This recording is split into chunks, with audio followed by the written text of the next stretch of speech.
lot of patients thinks that what they're doing is normal, right?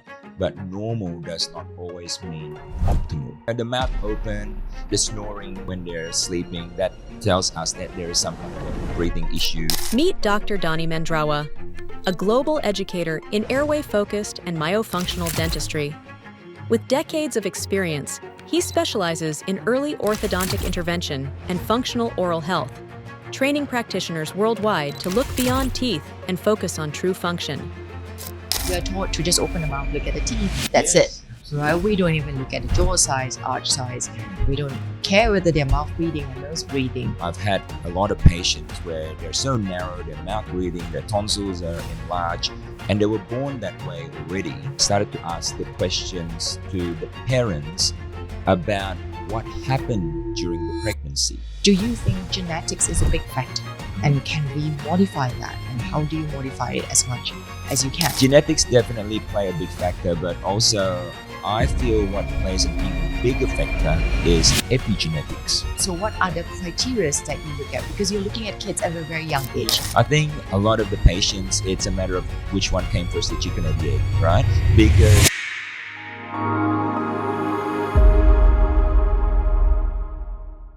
A very good morning, everyone. I've got an extremely special guest, someone who I've known for 32 years. All right, Dr. Donny Mandrawa, thank you for coming on to our Dental Optimist Podcast. It's been such an amazing journey for the last 32 years. We dropped off and somehow or another we reconnected again, and he has developed and grown so much in terms of being one of the leading voices especially in myofunctional therapy for dentistry. So recently, and it was just new out of the oven 1 week ago. 1 month. One month ago. Yeah, he's published this book, Behind the Smiles, for a lot of parents and patients to read up. It's based on a story that is how his journey was like on myofunctional therapy. Yeah. It's an easy read, beautiful storybook. And please, everyone, if you would like to, please get on and click to our link and get on and buy his book and support him as well.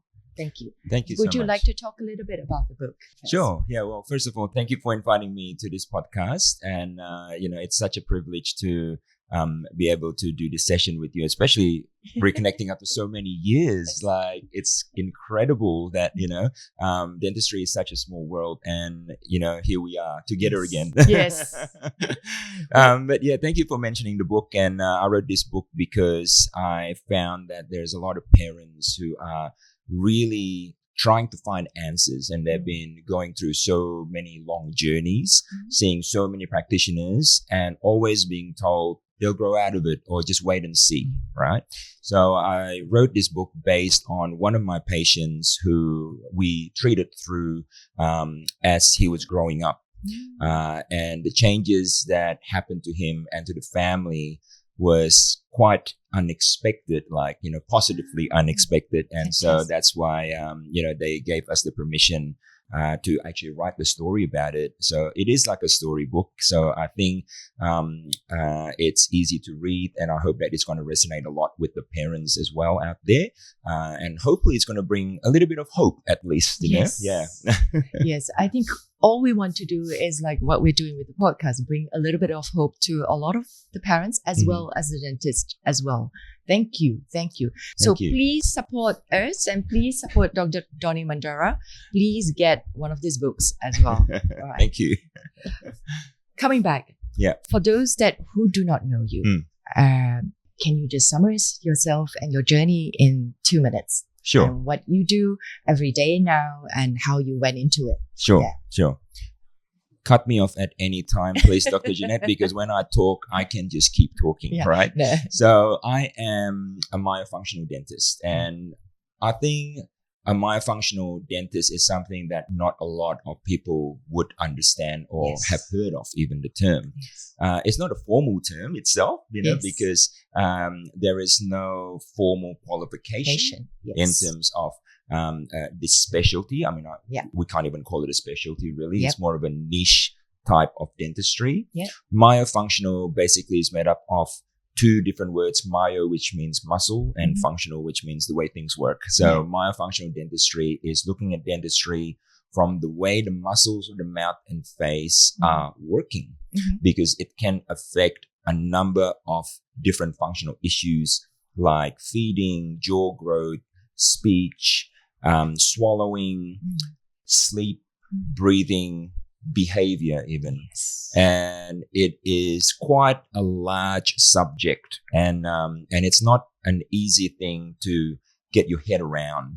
However, I think in the field of dentistry right now, airway dentistry is something that is becoming very, very popular, and a lot of people understanding what it means about airway dentistry and how to keep your airway health as optimal as possible.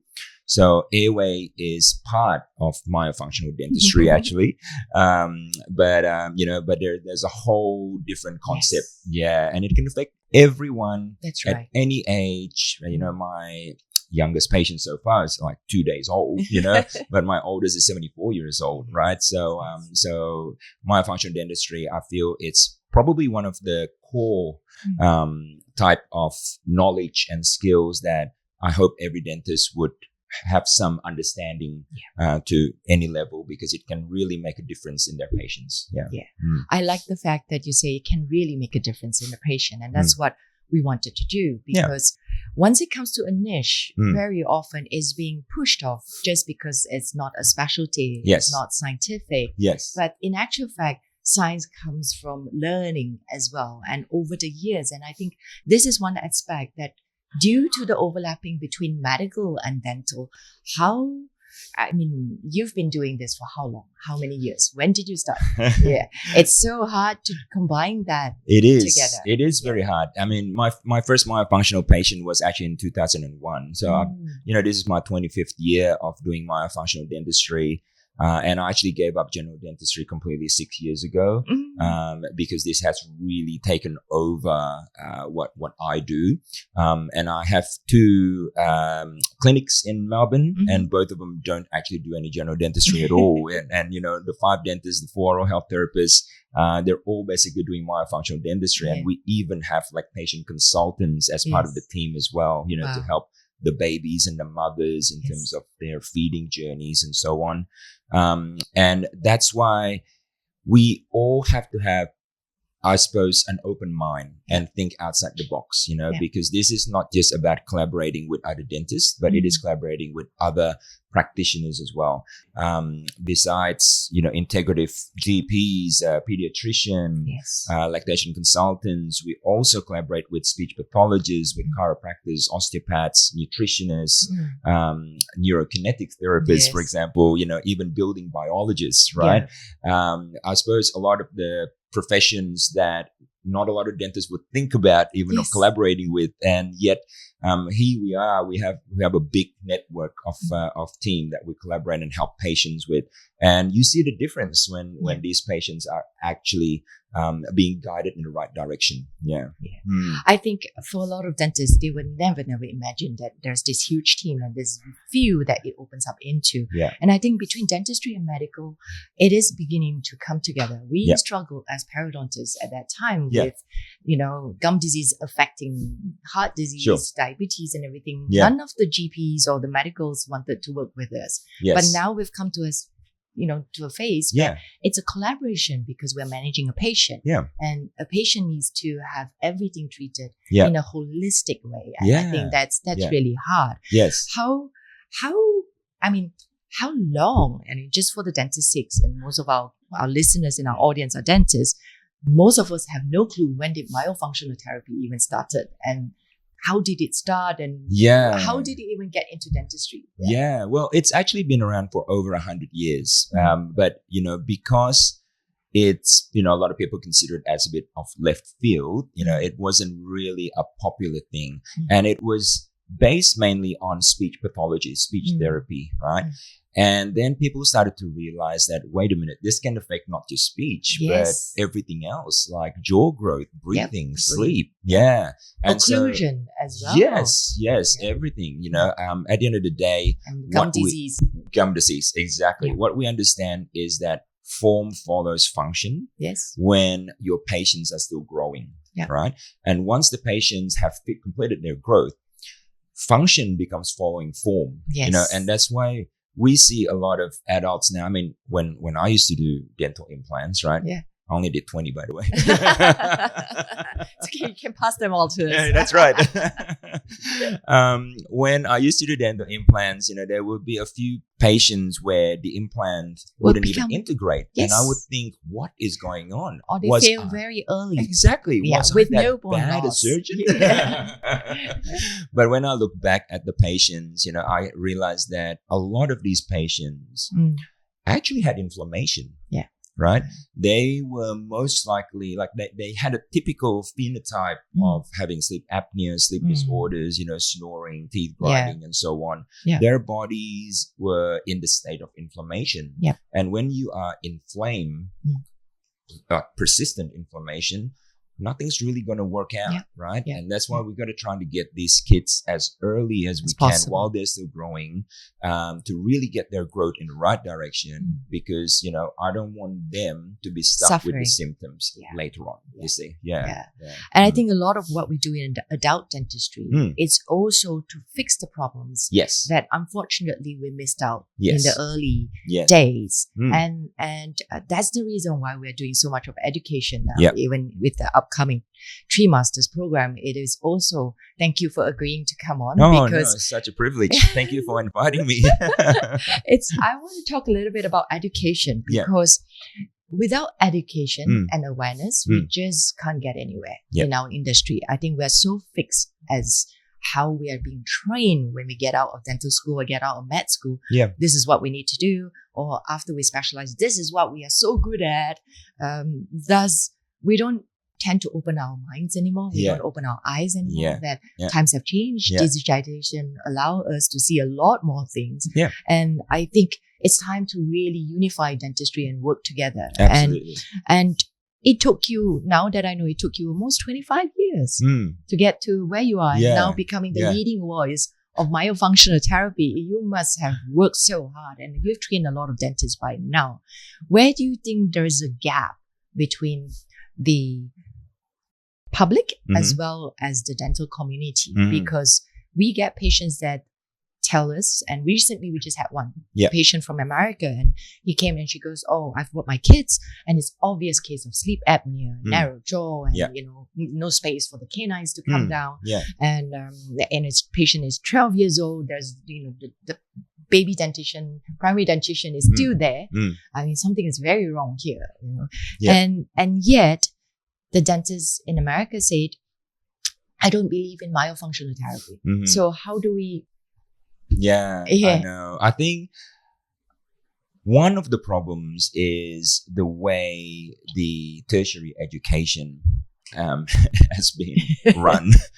I mean, if you remember, like when we went through Melbourne University, like we shared some lectures with the medical students in the first year, and in second year we separated across the road. That's right. And nobody knows each other anymore. Nobody knows each other anymore. And we were just taught about teeth and gums, and the only thing I remember about the education on the tongue was just don't nick it when you do filling, right?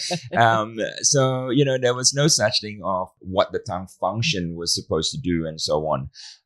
And I think that's probably where eventually we have to get down to, which is the university level. And I know that there is a couple of universities that's working on it around the world. I think there's one in the US and we have to get Melbourne on. Well, this is the thing.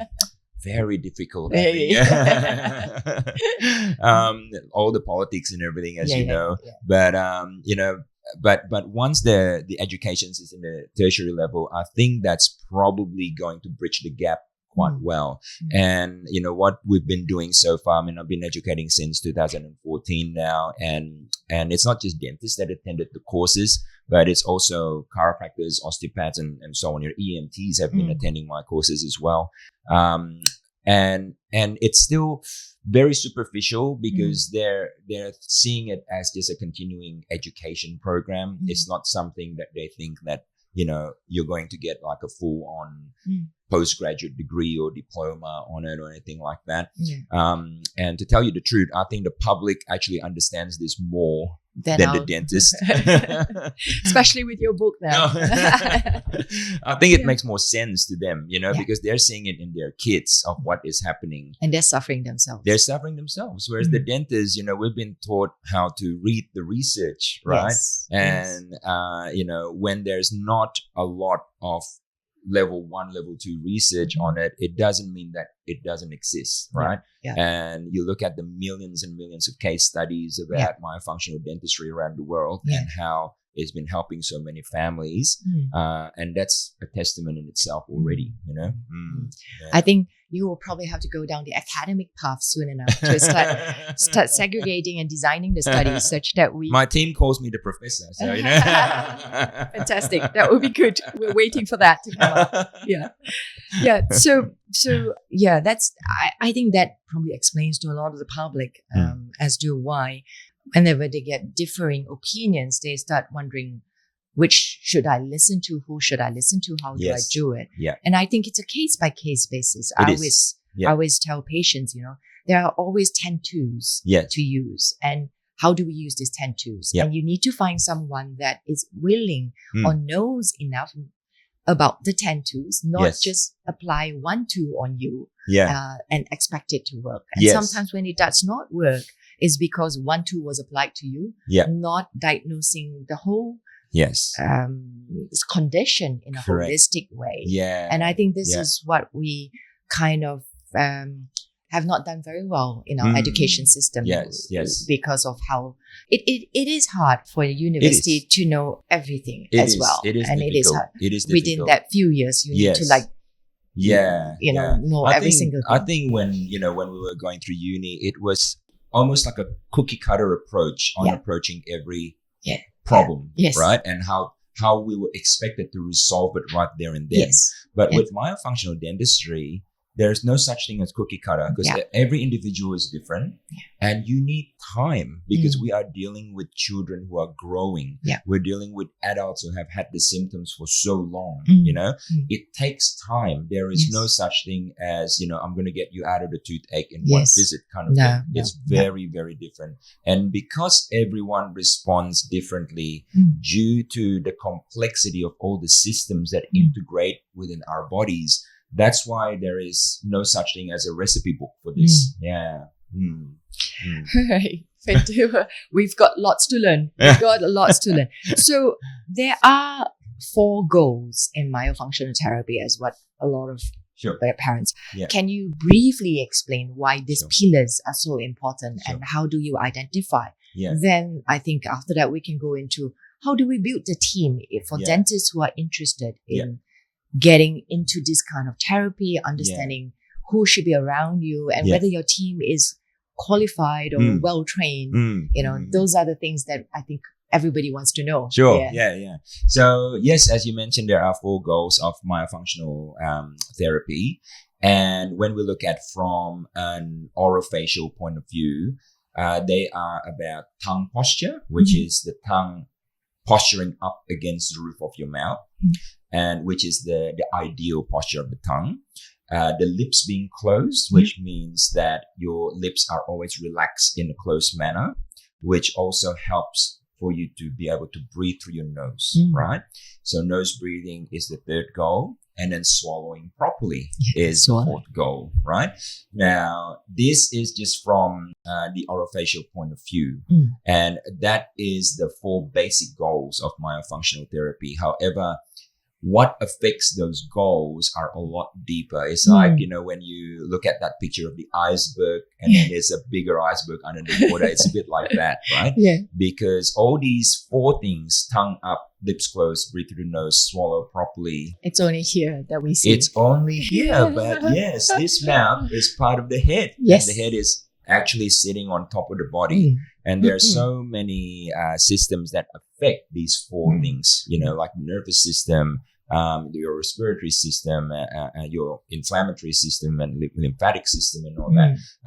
Your cranial system, that is a big thing. So, nowadays, I'm actually studying more this year in terms of in a way, how to become an osteopath because I need to understand how the skull is actually working. That could actually really affect the way the mouths are going to grow, the jaws are going to grow, and how it's going to affect the muscles of the mouth and face, how they're going to posture and function, right? So, so these are the 4 goals, and a lot of parents need to look out for these in their kids or, you know, in themselves, right? If the lips are open, which most likely they are breathing through their mouth, for example, that most likely have the tongue sitting down low in the mouth. And if the tongue is sitting down low in the mouth, it doesn't press against the roof of the mouth.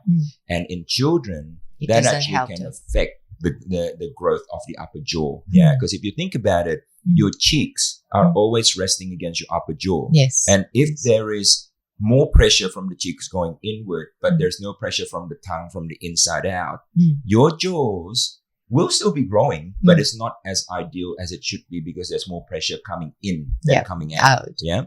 So, and that also affects the breathing as well because, you know, the organ that's designed for breathing is actually the nose. You'd be surprised how many patients tell me that, you know, when I ask them, so where do you think you should breathe from? They go to mouth, right? Because that's what they're used to. And that brings another point where a lot of patients thinks that what they're doing is normal, right? But normal does not always mean optimal. Normal. That's a correct term. So, you know, the mouth open, the snoring when they're sleeping, that tells us that there is some kind of a breathing issue, and could be an upper airway obstruction, or it could even be just the tongue collapsing back and narrowing the airway because that tongue is not posturing up against the roof of the mouth, you see. So that it could be as simple as that. And a number of things can affect that tongue posture, like the breathing itself can affect the tongue posture. But if you have a tongue tie, for example, that can affect the tongue posture as well, right? So a tongue tie just means that the attachment under the tongue is too short or too thick, that it restricts the elevation of the tongue itself. So we can get deeper and deeper into this. No, but it is a very good summary, and I think a lot of people don't even know this. They don't pay attention because we are taught to just open the mouth, look at the teeth. That's it. Absolutely. Right? We don't even look at the jaw size, arch size. We don't care whether they're mouth breathing or nose breathing. And unfortunately, most of the dentists nowadays will open the mouth. We don't even care about the occlusion or the bite. So we have all of that coming together. And I think dentistry is coming to this point because of digitization as well. We see a lot more. And I think, I hope with that, we can actually expand and try and include and figure out how to advise patients as well. Absolutely. Coming back to what you said, do you think genetics is a big factor? And can we modify that? And how do you modify it as much as you can? Okay. All right. Another big topic of the genetics definitely play a big factor, but also I feel what plays an even bigger factor is epigenetics, right? The way the environment has actually altered your genetic makeup. It's not so much that altered it, but there's a lot of our genes that are remaining dormant, and the environment can actually activate them just like that. For example, you know, I've had a lot of patients where they're so narrow, their mouth breathing, their tonsils are enlarged, and they were born that way already. And then I actually start to ask. A few years ago, I started to ask the questions to the parents about what happened during the pregnancy, right? Because you think about it, if the mother have breathing dysfunction, mouth breathing, snoring, or under a lot of stress while they're carrying the baby, for example, you know, some social stress, relationship drama, and so on, this mother is breathing and trying to oxygenate not just the organs of her body, but that of the baby as well. So if the mother is already lacking oxygen, a term that we call hypoxia, right? I think the baby would already be hypoxic. And that is going to really activate the different types of genes in the baby as the baby is growing. And that can really be carried through. And another example is in terms of like nutrition and things, you know, like how the modern diet nowadays is soft, processed, right? You know, if you look at the primitive tribes in like the Amazon and so on, they are still the hunters and gatherers, and they are actually eating and chewing raw, chewy food. Yeah. Yeah. And their jaws are wide, and they can Yes. fit all their 32 teeth, you know?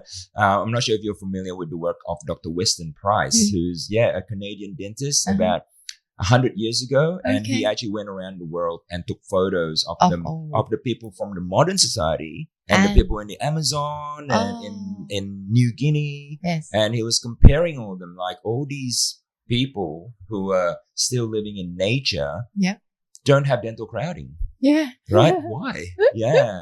So, that can also start to change the genetics that gets passed on. Yeah. Yeah.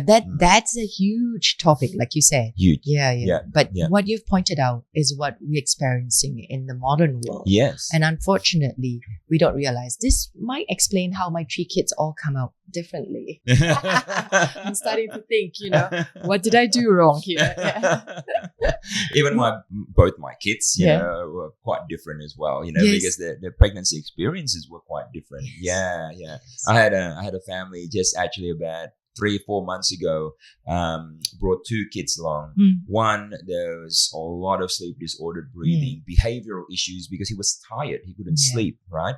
The second one, completely fine, white jaw and everything, growing up in the same family, right? Yes. And realized that after further questioning that the mum actually had a lot of stress while carrying the first one, to a point where she actually even fainted at work. So, so there was a lot of difference in terms of the conditions of the pregnancy. And the 2 kids came out quite differently, interestingly enough. So, Interesting. That's extremely interesting. We should really document all this and start doing some retrospective studies. Yes, exactly. Exactly and, right. And really encourage, because this would change how we treat mothers, we treat kids, and advise patients as well. Absolutely. And that first 5 years of life is probably one of the most important in terms of the growth stage. That's when like most of the brain has developed, right? And so it's important to actually get things right, even before pregnancy. How coming to that first 5 years? Does it mean that how is your practice like? I'm always very curious. Like you told me, you've got 2 practices that just focus on myofunctional therapy. To a lot of dentists, that would be like, that's impossible, what kind of population do you see? Majority now? And how do you treat them? Because when they come in, of course, they will still have a lot of other dental issues that needs to be done. But how do you classify? I mean, we are interested in knowing how do you... Sure. I think both practices are now destination practices, right? Because I started my first practice actually in 2004, which was a general practice. And I started that with a business partner. And then I started my second one in 2012, and my third one is 2017. The third one in 2017 was when I intentionally developed the practice purely for myofunctional dentistry. And then I sold the first one.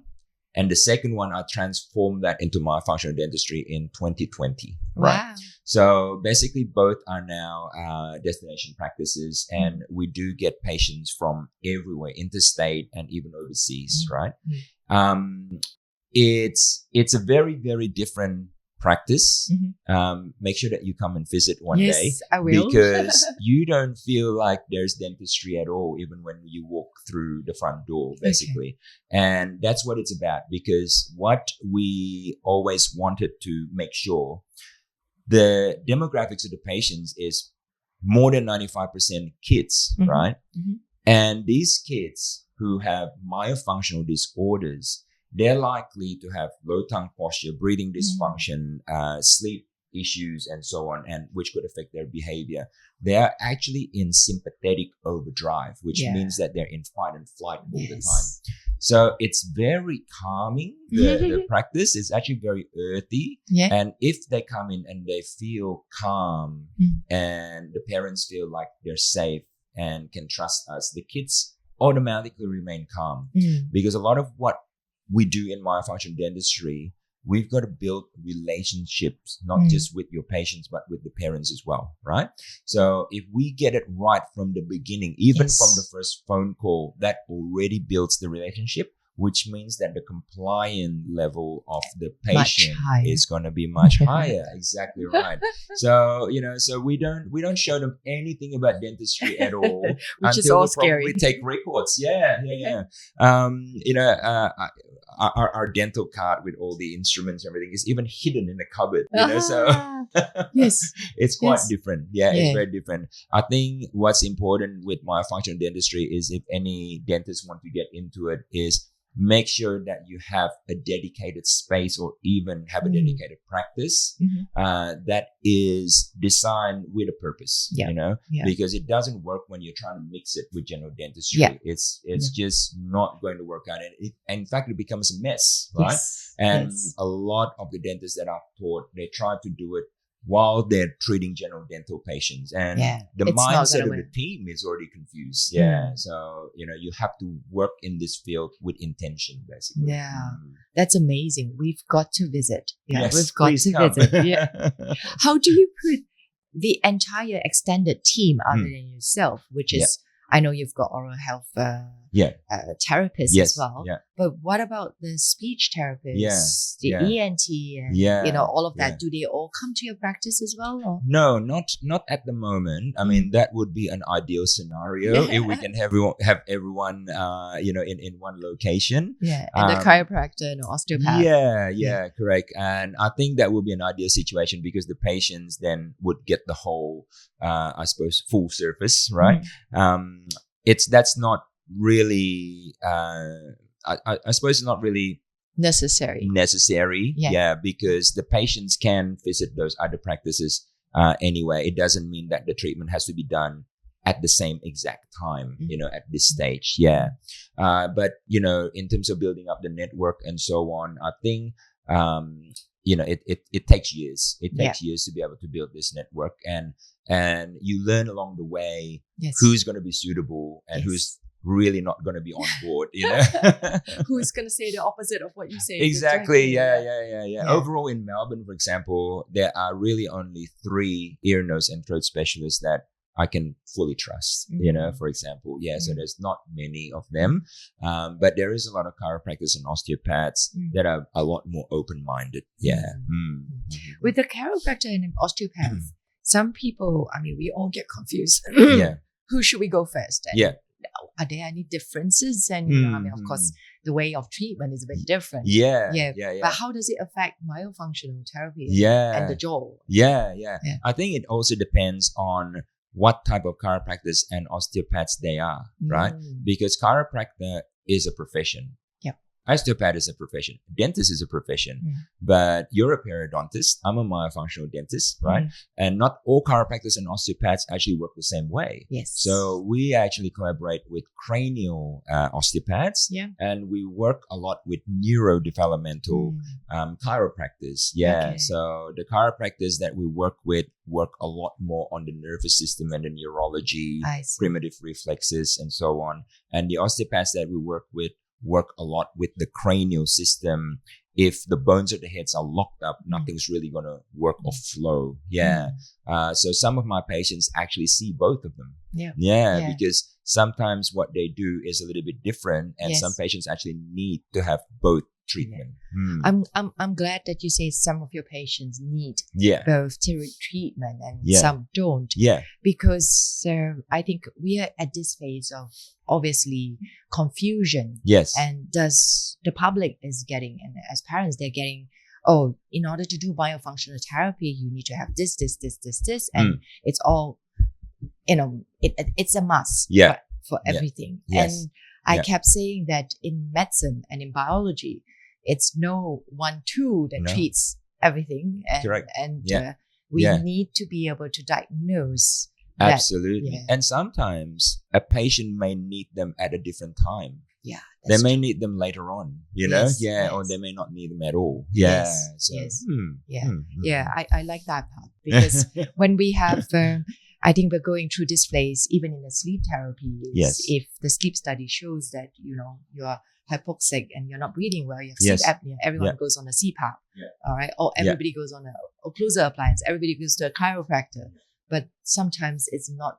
And what we're trying to say that it takes a lot more. It takes a lot more. Exactly. And sometimes we're not the right person to start with them. Yeah. You see, there have been patients where I say, I think you need to see the chiropractor first because you are in a lot of dysregulation in terms of nervous system. And imagine if you are trying to help a child who's bouncing off the walls, how are they even going to listen to, exercise instructions, right? They're not going to. Yeah. So there you go. Yeah, that's true. That's true.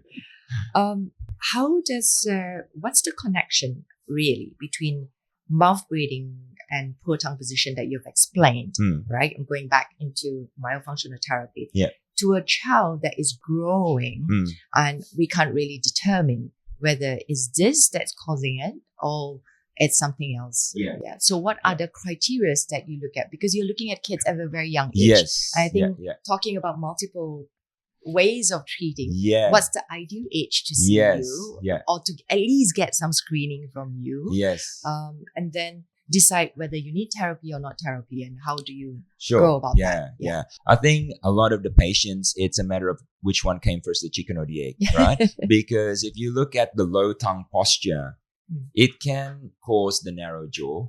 It can cause the mouth breathing. Yeah. But the mouth breathing can also cause the low tongue posture, right? So it really depends on each individual. And it's about peeling off all the layers of the onion slowly. And eventually you'll be able to get to the root cause of it. Yeah. Because it's not easy to just see the root cause from the beginning. Yes. You see, because there are so many layers even with to this. periodontal disease and dentistry. There you go. There is a term called compensation, right? For example, if you are swallowing and your tongue is remaining low in the mouth and your tongue is not going up to lift towards the roof of the mouth to push the food back to your throat, your cheeks, your chin, your lips are going to start to activate to actually do the work for the tongue, right? That's compensation. Yeah. And a lot of the professionals are probably going to look at that and say that, oh, you have overactive cheeks. Is that the cause of your tongue being low? Or is it the tongue being low that causes the cheeks to be overactive? Chicken and egg. Yeah, chicken or egg again. Yeah. But, I think once the child is born, the first thing that you need to look for is how the muscles of the mouth are going to work, right? Because if there are tongue ties or lip ties or cheek ties that will affect the posture and the functionality of the muscles of the mouth and face, and then that's going to affect the feeding journey, that's already setting the child on the wrong path, down the wrong pathway. Yeah. So I think it's important that for every mothers who has a child to actually get the child checked by a lactation consultant, or I'm not sure there's such a thing in Malaysia. Yes, there is. The only issue is all the lactation. I mean, a lot of us, we went through that stage where every baby that comes out needs to have the laser to release the tongue, but then while the baby can latch and everyone goes through that. Yeah. And so that's where the confusion is. That's where the confusion is. Yeah. I mean, look, not every baby has a tongue tie, right? Yes. The research says 1 out of 10. 1 out of 10. 1 out of 10. Yeah. 11% actually. Yes. So not every baby needs a tongue tie release. Yes. I mean, we've seen a lot of babies where they have been referred to us saying that there's a tongue tie release because there's feeding issues, and we check them. It's like, this is not a tongue tie release. This is just a little bit of tightness in the muscles, and it could be some asymmetry in the cranial system, and they actually need to see an osteopath, right? And remember, the first few weeks of breastfeeding, it's hormonally driven as well. So you may not pick up, some kind of restriction until the breastfeeding becomes a mechanical, system, basically. And often we see babies where we're like, look, the tongue touch is a bit borderline. Let's see how you go once the hormonal drive ends, and then see whether mechanically this baby is still okay to feed. All right. But in the meantime, see the cranial osteopath and then see if there is any locking up of the cranial system that may actually lock up the function of the muscles as well. Yeah. Yeah. So, It's a very tough view. So it's best to see you at the early age. basically, yes. At least get a screening. Yes. And get it right. Correct. Yeah, That's and- right. and- Yeah. And yeah. to also, I think getting the right screening and getting the right advice is absolutely It's necessary. very important, yeah. And unfortunately, in Australia anyway, a lot of pediatricians don't understand this as well. You know, I only have 2 pediatricians that we collaborate with who actually understand what's going on. There is a few more, general practitioners that actually understand nowadays. But this is the thing, a lot of parents think the pediatrician would know about all these, but not necessarily. So just be very aware that, when you are trying to look for answers, the first person that you see may not necessary get you the answer. you may not get everything, you may need to get a second opinion, a third opinion, so even when patients see us, we encourage them, get a second opinion, get a third opinion, because no one's perfect. Yeah, Unfortunately, that's true. No one's perfect. Well, is there such thing? I mean, luckily, myofunctional therapy might be a bit different with dentistry, because dentistry, when we drill and feel and put a crown, we can't really reverse it. You know? And so what happens with myofunctional? Some people are over prescribing. So is there any harm to it? I think that's the answer, especially for kids, because when we modify their growth, we have ended up seeing cases where the upper jaw is expanded, the lower jaw is nowhere to be seen. Way off, and then we end up with a secondary set of problems. So that's where I wanted to highlight a little bit, and for dentists to realize that those that practice, you also need to continue learning and continue to develop, which is what you have been doing the last 25 years. Continue the pathway of study. So how do parents and dentists decide when and when not? Sure. It's a very tough question. It's not an easy question. I am more and more tending toward less and less mechanical expansion. Right?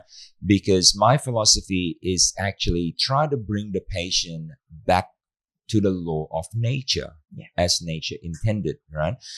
If you read the story of the patient in my book, I did not use any expansion appliances. This is all myofunctional dentistry. This is all using his muscle function, the tongue, the lips, the cheeks, and getting a lot of body work from, the neurodevelopmental chiropractor and so on.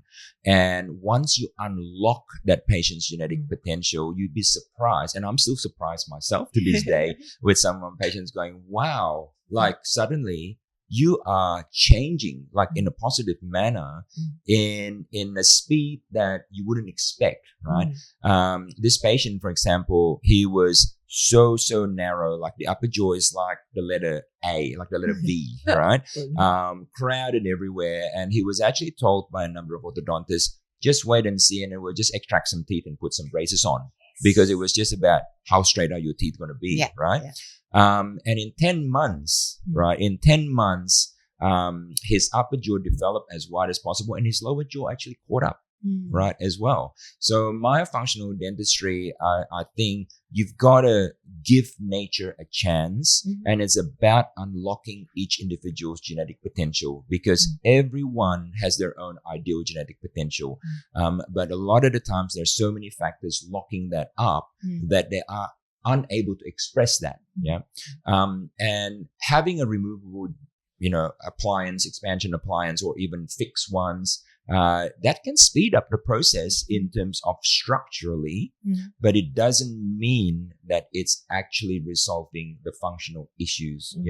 How many times have I seen jaws getting wide, but the tongue is still low, right? Because the jaws are wide because the expansion appliance is widening it. But you've got to treat the function, and that means the form, the structure would usually follow. There are some patients that actually do need expansion appliances, especially the ones that are not compliant and they're getting older, and we're like, okay, we're sort of like getting a little bit out of urgent time. here. Yeah, that's right, running out of time. But what you've got to be careful of is expansion, and a lot of dentists nowadays is, expansion is the key. Expansion is the one that's going to give you a better airway. Expansion is the one that's going to resolve your breathing. You got to think about other factors, and I think there's two other factors that's very important.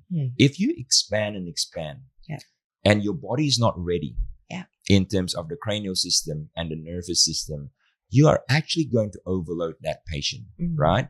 And I know that there is a lot of adult expansion that is becoming more popular now, right? And I feel that I want to see in a few years' time what's going to happen to these patients, right? Because they have been expanded so much that, to me, from what I have seen, this is my own opinion here, that, these patients that's been expanded as an adult, they are actually not relaxed. Their facial posture, their facial forms, there's a strain to it because their cranial system is not ready. Their cranial system is probably haven't been unlocked yet to be able to cope with what's going on with this jaw getting wider, right? And I wonder what the nervous system is doing. Obviously, you're going to get an immediate improvement because suddenly there is a wider space structurally and everything seems much easier. But I'm wondering what's going to happen in the few years after that. How stable is the body going to be able to cope, or is the body actually just going to overcompensate for it? So interesting. Let's watch this space, I suppose. Yeah, it is because that brings us to the next question. Is there such an age that is too late?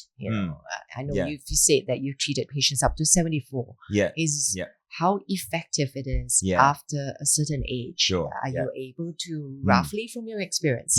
It depends on the intention as well. So if it comes from a point of view of jaw development, the jaws are part of the bones of the head. And according to growth studies, which you remember we had half an hour lecture in year one. Which we probably forgot. Yes, that's right. We didn't even read the book, I think. By 6 years old, 80% of jaws have completed growing. That's true. And by 9 to 11 years old, that's 90%, So in terms of jaw development, I would like to see the patient as early as 3-4 years old, actually. And then see how they're doing and then see if we can guide them better. And it can be very gentle at that stage, you see? Because they still have a lot of potential and they still have a lot of adaptability. But, once it comes to the patient not having any more baby teeth, if they have all their adult teeth, usually that's when I know that it's more than 90% of the jaws have completed their natural growth. And that's when the treatment could be something else, right? And in adults, there's a lot of reasons that we can treat them. And it could be because of snoring, sleep disorders, sleep apnea. It could even be because of speech. It could even be because of their posture, and there's been a lot of adults coming to us because of the posture issues, because what's going on with the muscles of the mouth can really have that downstream effect through the body as well. So, so it depends on the intention of what the patient is looking for, but it doesn't mean that you cannot treat them. You can help them in some ways as long as they understand that there would be limitations and what are you looking for from having this done. I mean, recently we had a case as well, and the boy is already 15 and the mother really would like myofunctional therapy, but nobody has screened, and the osteopath is saying, we've got to do this, you've got to do that. But nobody has really identified or even clear ENT. And it was going, just see some ENTs. But you've got to realize there's also the structural problem. And you can see from the phenotype of the face, definitely the jaw is narrow. Absolutely. Right? So, that's the problem. Who do you see first and where do you go, And when you see the first person might be telling you this, and it may not be the first line of treatment. Correct. Correct. And I think a lot of moms, I tell them, trust your gut instinct, right? Because once you feel like you've got the right practitioner, allow that practitioner to be the director of, you know, who the patient should see, right? It could be, I could be the first practitioner. It could be the osteopath. It could be the ENT. But as long as they have a team that are going to be on the same page, the patient's going to get help. Yeah. Obviously, as long as the parents are not getting confused. Yeah. Okay. Yeah. So, It's tough. Yeah. But we also see the other end where, like you say, there's too much of mechanical expansion. Yes. Yeah. And Yeah. that's where I'm hoping for all your studies to come out and say, hey, we work out some kind of a diagnostic pathway and treatment pathway for myofunctional therapy. I'm quite serious. Yeah. Yeah. But it's difficult, as I said, because, you know. But you've because got there's 15 no years of recipe. data. If we look back at the 15 years of data, and that's what's valuable. Yeah. Yeah, having the experience of 15 years compared to somebody who just experience of, you know, the last 2-3 years. Yes, it's difficult. Yeah, we do have a lot of data, and there is a couple of research projects coming up anyway. Fantastic. So, you know, so we'll see how we go with all that. If you need help in publications, let us know. We will Thank try you. and connect you to the right people. Yeah, creating a bit of awareness. Yeah. Now that social media is out there, what is the biggest misconception on social media and that worries you the most? Or what, I mean, of course, it's done a lot of good for our industry and for everything else. Yeah. But is there, everything has its good and its bad. It's chicken and egg. So what worries you the most? And I would like to bring that out here because nobody's ever going to speak about it. Yeah. I feel what worries me the most is the misconception that myofunctional dentistry is going to avoid braces. Thank you. I mean, you know, to me, it's different. You know, braces, you're just looking at straightening the teeth, really, you know, and that is with adult teeth, right? Yeah. Myofunctional dentistry is more about correcting the actual function. It's functional health. We're not trying to compete with an orthodontist here. In fact, we can make the orthodontist work easier, maybe. Yes. Because with help with expansion. Help with them. Yeah, correct. If the muscles are doing the expansion and the orthodontist just needs to straighten the teeth, you know, it does make them easier. So there is really, it's not a replacement of orthodontics. Yeah. It's actually an adjunct to orthodontics, right? So that's a big misconception. And I've had a lot of parents coming to me saying to their child in front of me, if you do this, you're going to avoid braces. And I have to stop them. I have to say, no. This is not about avoiding braces, right? Well, look, you may not need braces, but we don't know. We don't know. This is about getting you to be able to breathe better, to eat better, to sleep better, right? And if those things are happening, your jaws are actually going to grow and develop naturally in the right direction. That's true. Right? And then if your jaws are growing in that correct way, your adult teeth will have more chance of erupting in the right positions, which means that your bite is probably going to develop into a better position, right? So it's you know, it's a big misconception, and I've seen also a lot on social media where they say, oh, just give your child this mouth guard, you know, a myofunctional mouth guard that's made of silicone, and that would fix everything, right? It's not about an appliance. It's about understanding the whole concept of myofunctional. Because I can use any appliance as long as that appliance is going to really help the way the muscles are going to function and posture, you know? Yeah. So it's not about an appliance, really. No, thank you for being so honest about it. Yeah, because it is not about one appliance or one tool that we were talking about. It is really about whether the child needs it, whether the child can adapt to it. And correct. Whether the child is willing to do it as well as you whether say. the child or the family is ready for it as well. You know?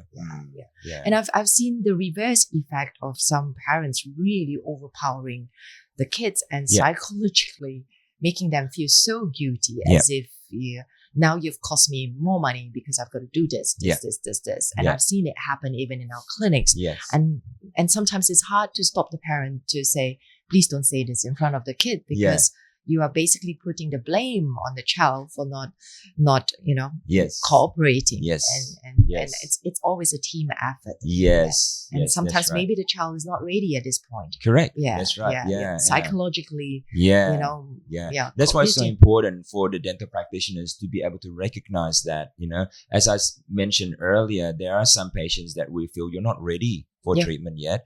Let's get you to see someone else first. Yes. Get your nervous system right, get your Yes. cranial system right, and then Yes. let's see what happens, Yes. right? Yes. Because there's no point fighting against a child that's not ready. You would only upset the parents, Yes. right? Because the parents feel that, this treatment's not progressing anywhere. Yeah. And it causes stress in everywhere. the family.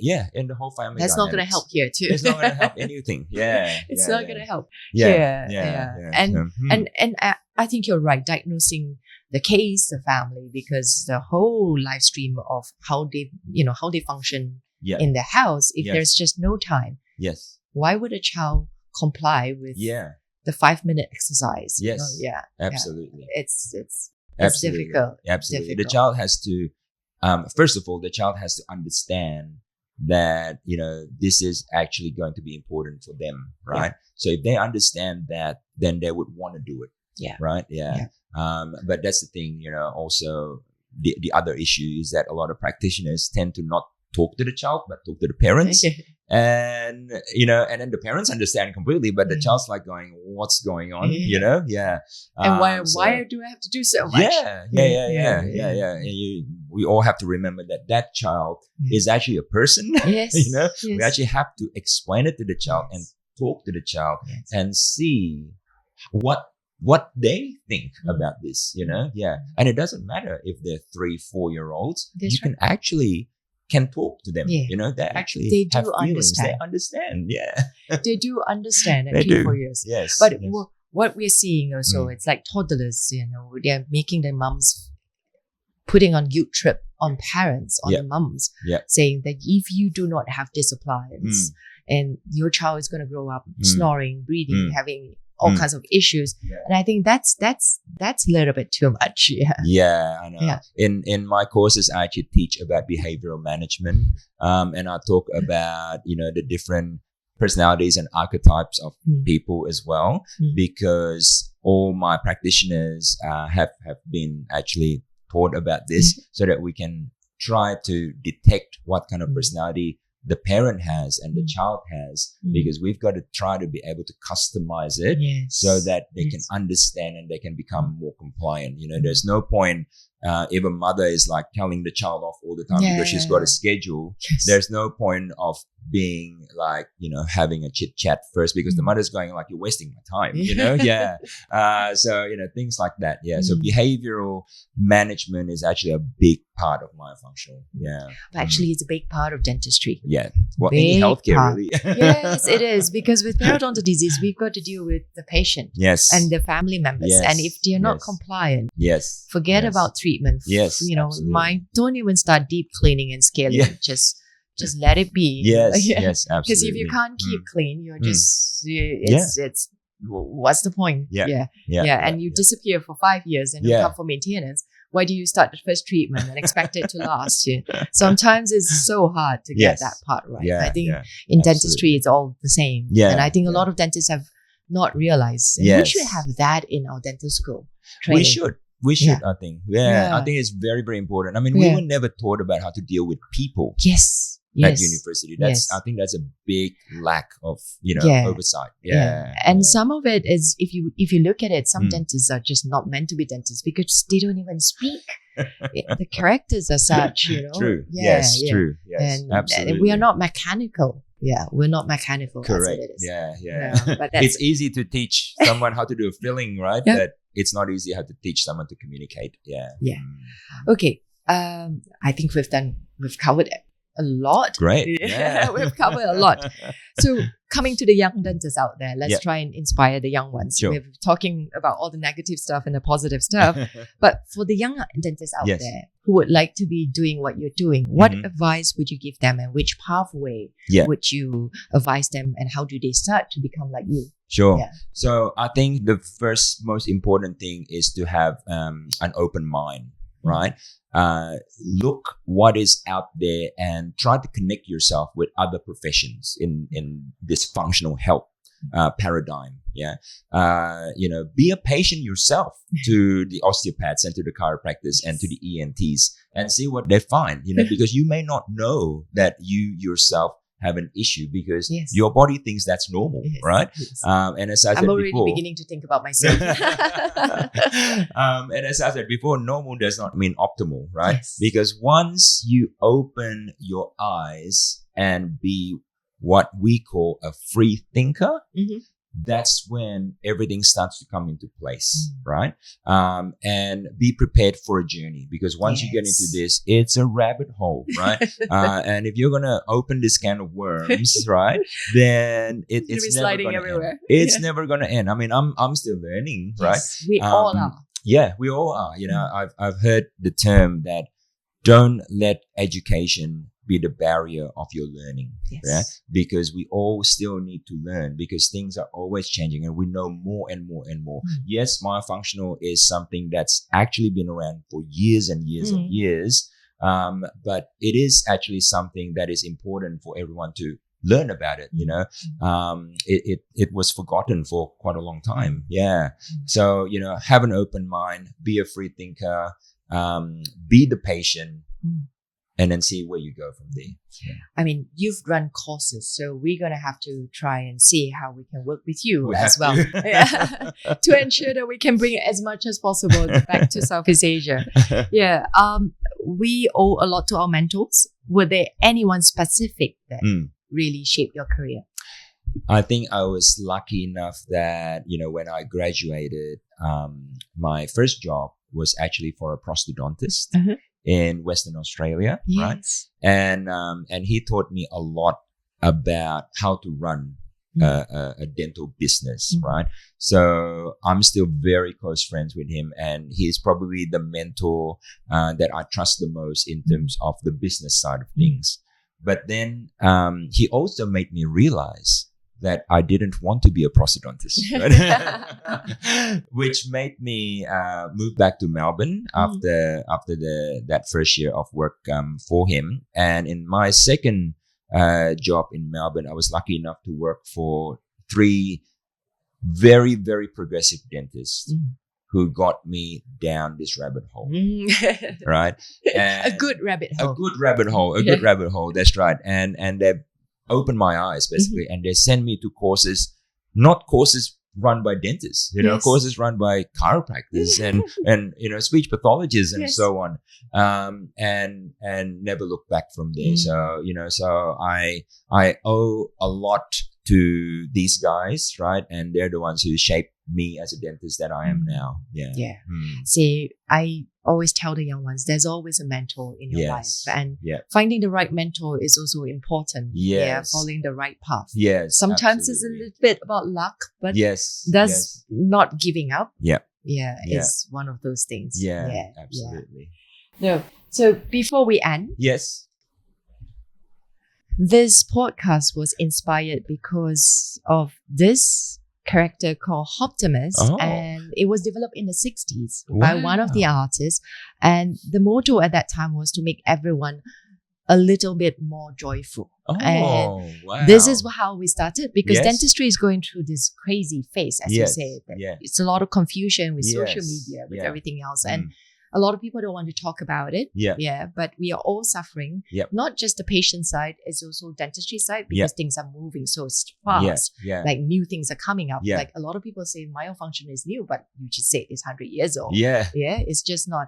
So it all takes time, and that's the little gift to make you happy, and I hope you will remember us. And this is always the tricky part. This is amazing. I love this color. I love this color of Optimist, and I hope it will remind you to be a little bit more joyful. That is awesome. You know what? It's very similar to the color of my practice. Oh, fantastic. This is good. Thank you so much. Thank you so much. You're Thank welcome. you for having me again. It's such an honor to be able to, speak to you and to reconnect after so many years as well. So, we're going to have this session again. I'm very sure. We're going into deeper stuff. Absolutely. All right. It's been such a pleasure. Thank you. Thank you.